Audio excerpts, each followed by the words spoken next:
Hello everybody, welcome to Snyder's Inc. and it's time. I know, you sit there at the edge of your seats on Sundays, you're waiting for it. It's time. It's time. It's time for the MrBallen reaction. This one is. This national park has a death trap. We will get right into it. Ladies and gentlemen, hit the like button, hit the subscribe button, comment what you think down below. Let's go. Incident. The reason for its infamy is largely because of a photo that was taken during the event. Now, if you didn't know anything about this photo and you just looked at it, it would be haunting and kind of unsettling, but when you have the full picture, the full context of what's going on... Oh, I forgot to... I don't know if I said this title's called This National Park Has a Death Trap. I don't know if I repeated that, I probably did, but my brain's not fully sure, so I just repeated it just to be sure. In this photo, it will leave you highly disturbed. That photo will be shown at the end of today's video. But before we get into today's story, if you're a fan of the strange, dark, and mysterious delivered in story format, then you've come to the right place because that's all we do, and we upload once a week. So, if that's of interest to you, please offer to cut the like button's front lawn, but when you're done, be sure to blow all the grass clippings through an open window into their living room. Also, please subscribe to our channel and turn on all notifications so you don't miss any of our weekly uploads. Okay, let's get into today's story.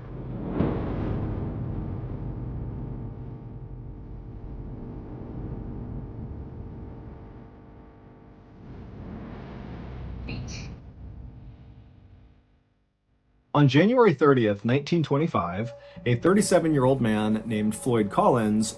Wait, how long ago? Oh. January 30th, 1925... 1925? About long ago. A 37-year-old man named Floyd Collins walked through this huge forest in central Kentucky inside of a national park.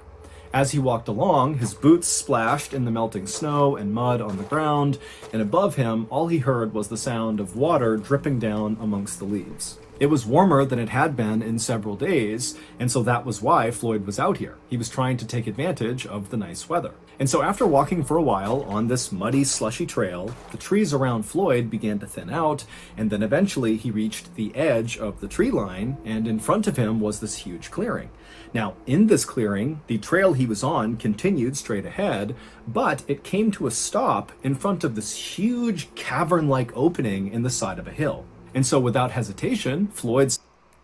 I'm gonna guess this cavern opening is what he's heading towards?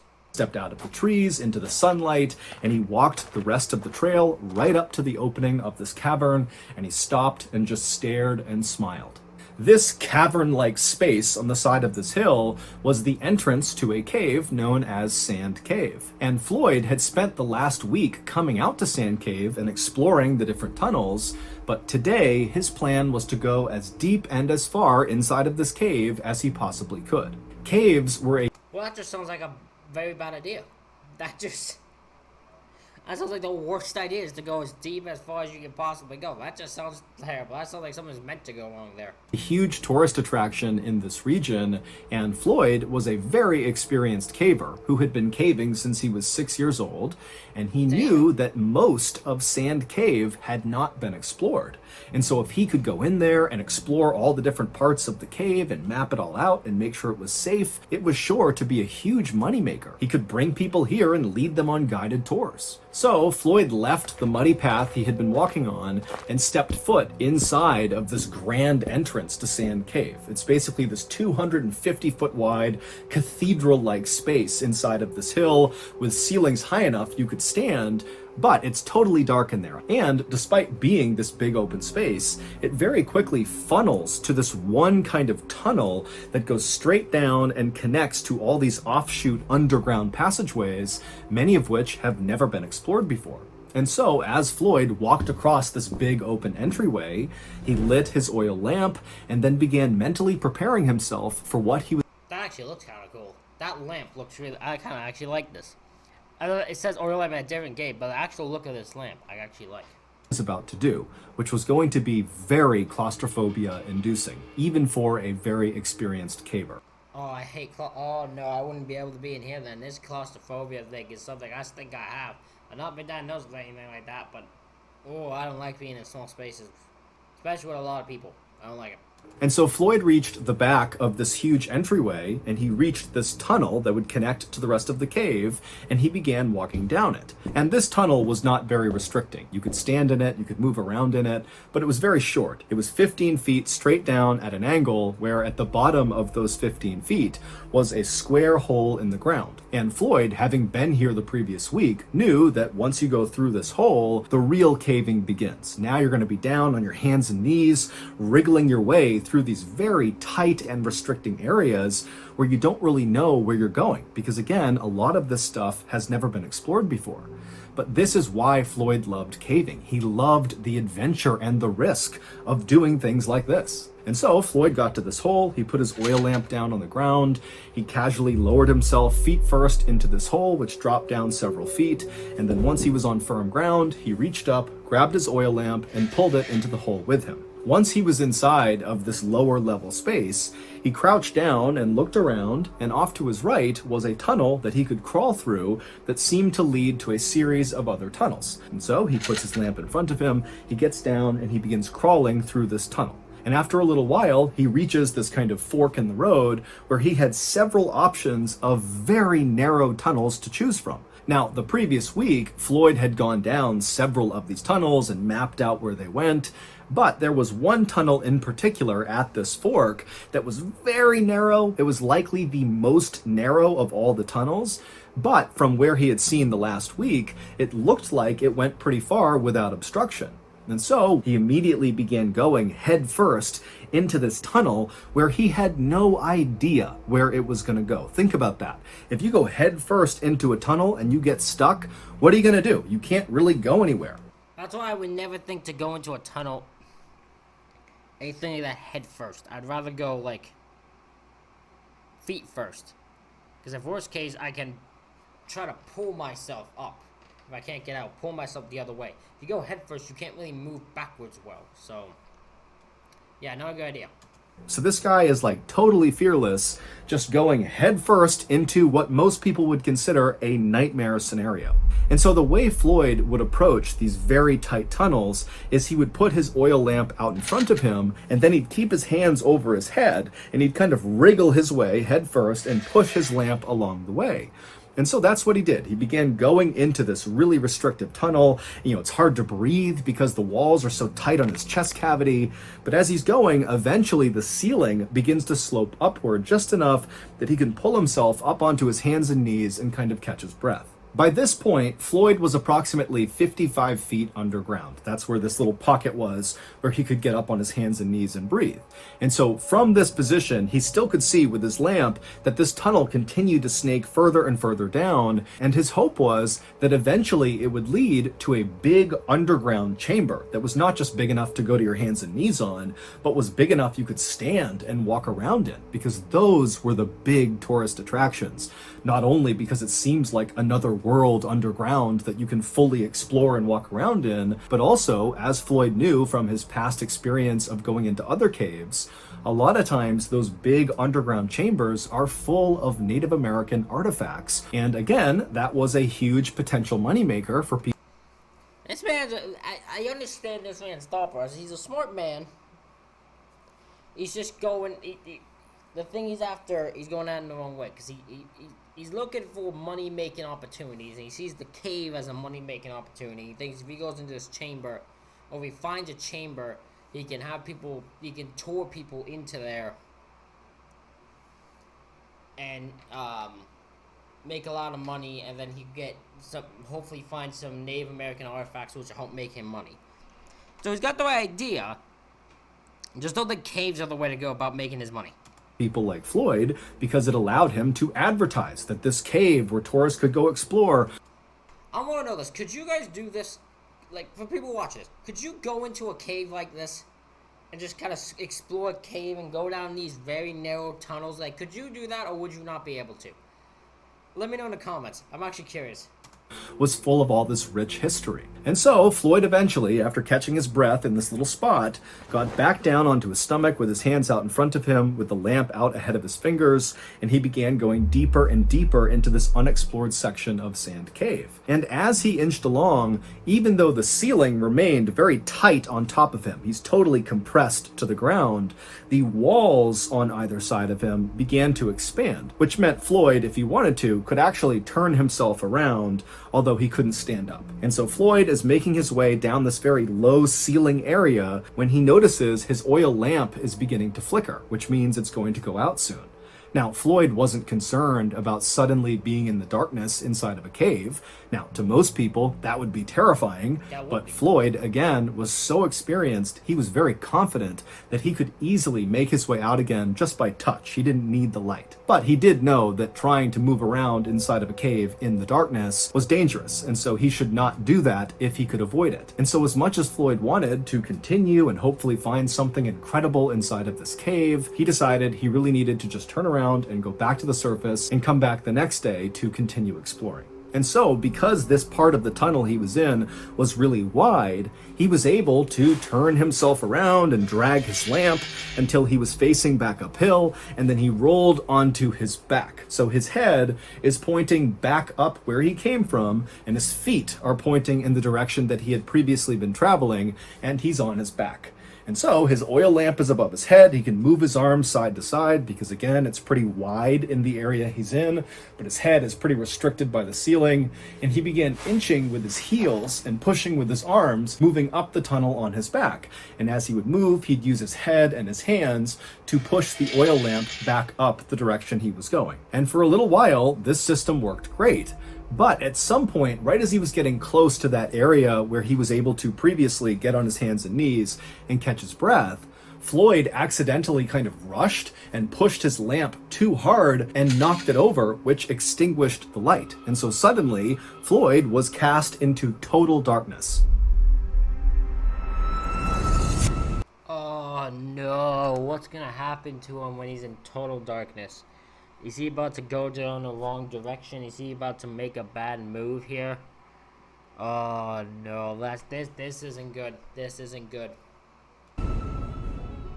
Have you ever thought to yourself, wow, MrBallen is so cool, I just wish there was some way he and I could come together and lay the smackdown on the ultra-successful, highly popular social platform Discord? Well, if that's you, today's your lucky day. Because our partners over at Discord just told me that if I wanted to host a live storytelling event on Discord, they would uncap the number of people who could watch it live. For reference, Discord has never done this before, because if you allow an unlimited number of people to join a live stream at one time, it could easily destroy the server temporarily. But you know what they told me when I asked them how they felt about having that be a potential outcome? They said, "Don't worry, John. That would only happen if you had at least 10,000 people on the show at once. And that's not going to happen." Those fools. In 2 weeks, on May 19th... Hello, Saka. I want to believe that was actually him. I 100% believe that's how that Disco would actually do that. But they'd be like, listen, in order for it to crash, you need to get 10,000 people watching at one time. Let's be honest, you're not going to do that, MrBallen. You're not going to be able to get 10,000 people. And MrBallen bet, oh, you stupid people. Oh, you stupid boys. You have no idea. Yeah, that sounds like Disco. At 7 p.m. Central, I'm going to host that live storytelling event on Discord. It's totally free, and I need all of you fans of the strange, dark, and mysterious to do me a favor and log in right at the start, just so we can surpass the 10,000 viewer mark and destroy Discord's server temporarily. And then after they fix it, which will be quick, I will spend the rest of the live stream telling you stories. I love that he actually wants to do this. That's amazing. That'd be fun to attend. I don't know if I can attend it. I don't know if I will attend it. But that would be fun to attend. Joining our official MrBallen Discord server, where I'll do this live stream, is quick and easy. All you gotta do is click the link in the description, choose your adventure, agree to follow our community rules, and then on May 19th at 7 p.m. Central, click on the live storytelling event. Me and old Singalung will see you there.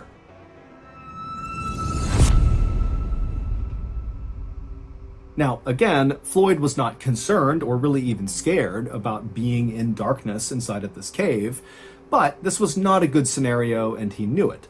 But he told himself, stay calm, he knew where he was in the cave, he just needed to get to that little pocket, he'd catch his breath, and then he'd continue his way back up, eventually reach that hole in the ceiling, that square hole, he'd climb out, make his way out of the cave, and boom, he'd be done. And so Floyd just continued to push the now extinguished oil lamp above his head, and he continued to inch with his heels and moved his arms around to keep going backwards up this tunnel. But then, right before Floyd reached that pocket inside of the tunnel where he could get onto his hands and knees, he heard the sound of falling rocks somewhere below him, kind of near his legs. Now it's pitch black, he can't see anything, and so Floyd just kind of held his breath and hoped that whatever was happening wouldn't affect him. But then he felt a shooting pain in his left leg. A 27-pound rock had broken loose from the low ceiling and landed on his left ankle. Now, Oh my!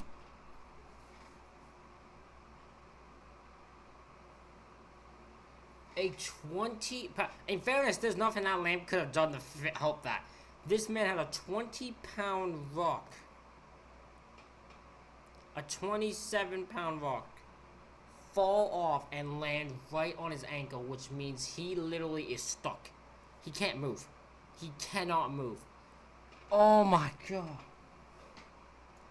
What's he gonna do? Now, at first, Floyd was actually relieved that the rock had landed only on his left leg. And in fact, his leg was actually kind of positioned in a depression on the floor of the cave. And so the rock didn't really hit his left ankle directly. It kind of like hit the ground and then leaned onto his left ankle. And his left ankle was kind of protected in the depression in the cave floor. And so Floyd's thinking, thank goodness it only landed on my ankle and not on my head or my chest, because then I'd be dead. And so, after catching his breath and kind of calming down. That thought process makes sense. He's like, well, thank God it didn't land on me.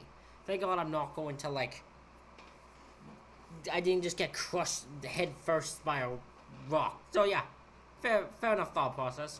Floyd tensed his body and pulled his left leg as hard as he could to clear this 27-pound rock, but his foot wouldn't budge. And so, no, because there's a 27-pound rock. He ain't that good. He doesn't have that good of strength. That's gonna be an issue. This is gonna be what the issue is for him. I'm gonna assume he's just gonna realize he's kind of stuck now. Floyd thought he would just reach down and kind of dig his foot out. He'd just move the rock out of the way. But even though this cave had widened out on either side of Floyd when he had gone deeper and deeper into it, because he had retraced his steps, he was farther up the tunnel where those sides had really come in much closer to him. And so he wasn't able to actually reach down and touch the rock. The walls made it impossible. And so he wasn't able to use his hands to clear this rock. And so Floyd is pinned underground, unable to move, in absolute pitch darkness inside of a cave that's practically crushing his chest because the ceiling is so low, and he knows it's unstable. The ceiling has now fallen off, so there's a chance more rocks could come in at any time. I mean, this is like a worst case scenario for anybody who goes caving. But Floyd told himself to just stay calm. He knew this was a very bad situation, but people were certain to find out he was missing, and they knew he had gone to Sand Cave. Yeah, but I guarantee you most people at this time are not willing to go down into that cave to get him. And the amount of time and hard it would be for them to get you out of that would be way tougher than you think. And they would come here, they would find him, and they would rescue him. And so Floyd just decided he would wait. And for an agonizing 30 hours, remember, 30 hours of pitch blackness, trapped. Oh man, he's waiting too long, bro. He's waiting too damn long. That's too long for me. In a totally claustrophobic environment. 30 hours of this, no food, no water, can't go to the bathroom. He's laying there for 30 hours, and then finally, he hears a voice coming from somewhere near the entrance of this cave. And when he heard that voice, it was like the sweetest sound he had ever heard, because not only did they represent help, but the voice was coming from Floyd's brother, Homer, who was also a very experienced caver.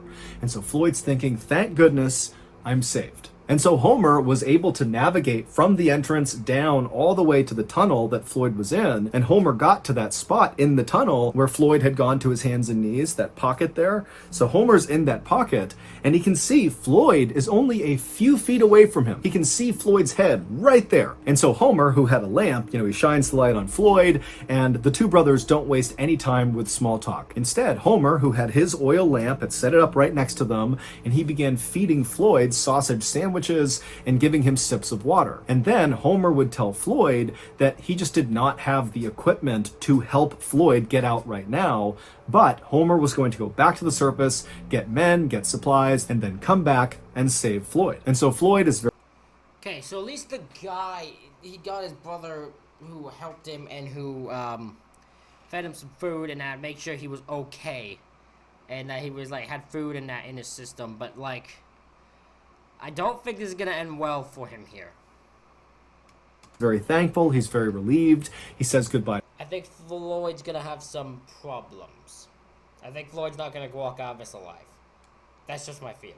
Homer, and Homer turns and makes his way back up to the surface. 15 hours later, Homer would return by himself, and so at this point, Floyd has been trapped for 45 hours. And so Floyd, he's laying there kind of in and out of consciousness, and he hears the sound of Homer calling out to him, and then he hears the sound of Homer chiseling away at some rocks. It would turn out Homer's plan to save Floyd was basically to chisel away the side of this section of tunnel that Floyd was stuck in order to be able to reach down and somehow, some way, clear the rock off of Floyd. That sounds like a terrible idea, because you could cause rocks to land on him. That's not a good... No, that's a terrible idea. He's not really listening here. He's not thinking here. Its leg, and then pull Floyd up. Now, Floyd understood, of course, that this plan of chiseling away the side of this tunnel to make it wider was going to take some time. But luckily, Homer had shown up with more food and water, and they chatted the whole time as Homer worked, and so Floyd was in good spirits, and Homer was very optimistic. But after 8 hours of Homer slowly chiseling his way, widening this tunnel, he hadn't made much progress, and he was totally exhausted. I mean, you gotta remember that the angle he was working at was horrible. He was basically crouched down on his hands and knees, chipping away at this rock. And so after those 8 hours, Homer would leave Floyd and go back home and sleep and eat and drink and kind of recover. But he told Floyd, don't worry, tomorrow more men will be here to help chisel away this tunnel and get Floyd out of there. This seems... Oh my god, this is just going too bad. This is not good for Floyd, man. This is not good at all. He doesn't know how to get out. He doesn't know how to... he doesn't know... He can't do anything. He's relying on other people who might not be able to help him at all. But over the course of the next 50 hours, Floyd remained trapped inside of this tunnel with the rock pinning his leg, and despite Homer and several other men getting down there and very diligently chipping away at this tunnel, it just was not happening very quickly.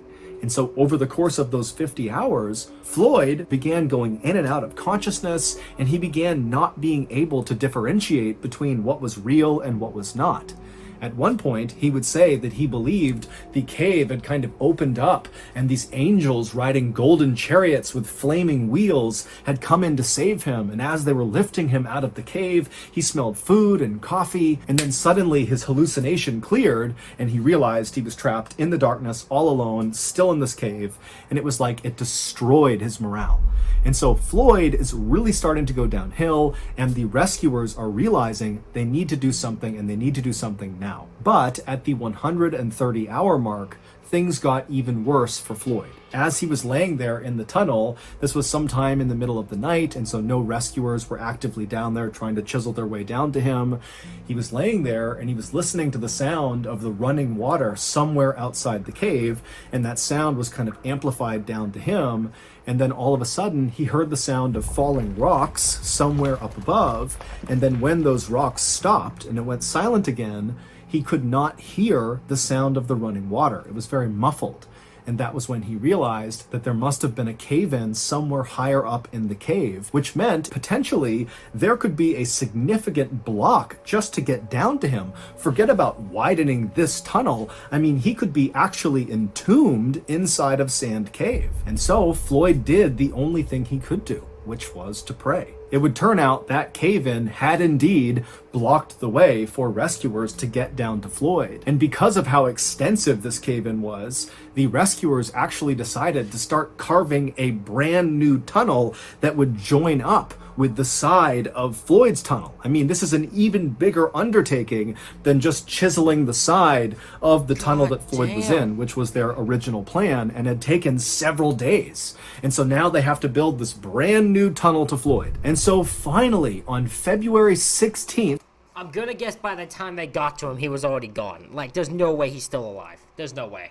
1925, so a staggering 17 days from the time Floyd got first stuck in this cave, the rescue team finally punched through and reached Floyd. And as soon as they did, the lead rescuer looked over at Floyd, and then he paused, he turned up, and he just said, dead. It would turn out... Yeah, there was no way he was gonna stay alive at this point. It's freaking 17 days. There's no way. It's not impossible. So, they can't be shocked by this, I don't think, but it is disappointing that that happened to him. Out shortly after that cave-in, which sealed Floyd in completely inside of Sand Cave, at some point over the next couple of days, those rocks began to break free and tumble down the cave and began striking Floyd until finally one or several of those rocks hit him in the head or chest and killed him. So just imagine you are trapped. You've been there for several days. You're in total darkness. You're entombed inside of this cave, and periodically rocks just come tumbling down and smash into you. Who knows how long it took to kill him, but that has to be one of the most agonizing ways to go ever. Yeah, that has to be one of the most painfully sad ways to go ever. Shortly before that cave-in first happened, a photographer took a picture of Floyd, who at the time believed he was going to get out, and all the rescuers believed they were going to get him out. But shortly after this photo was taken, the cave-in would happen, and at that point, Floyd didn't know it, but he was doomed. Here is that photo. Floyd's body was eventually removed. That photo does not, I remember, he might believed it, but this guy does not look like a guy who felt like he was gonna get out. He does not look like a guy who thought he was gonna get out. No way.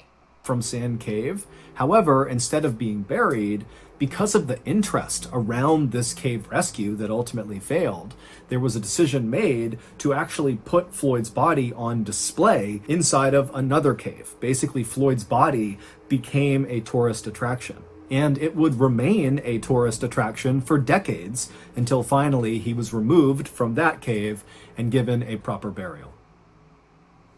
I don't know how I would feel if I was a family member of him and being told, like, hey, we're gonna make your guy a little tourist attraction. Your friend there, he's not getting a burial. We're gonna present him like he's his own circus act. We're gonna look at him and be like, hey, check out this guy. This guy got buried in a freaking tunnel. Like,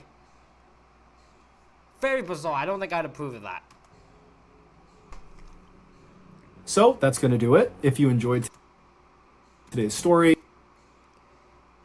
ladies and gentlemen, let me know what you thought of this reaction video in the comments below. Hit the like button, hit subscribe button. Thank you all for watching. I'll see you all for the next one.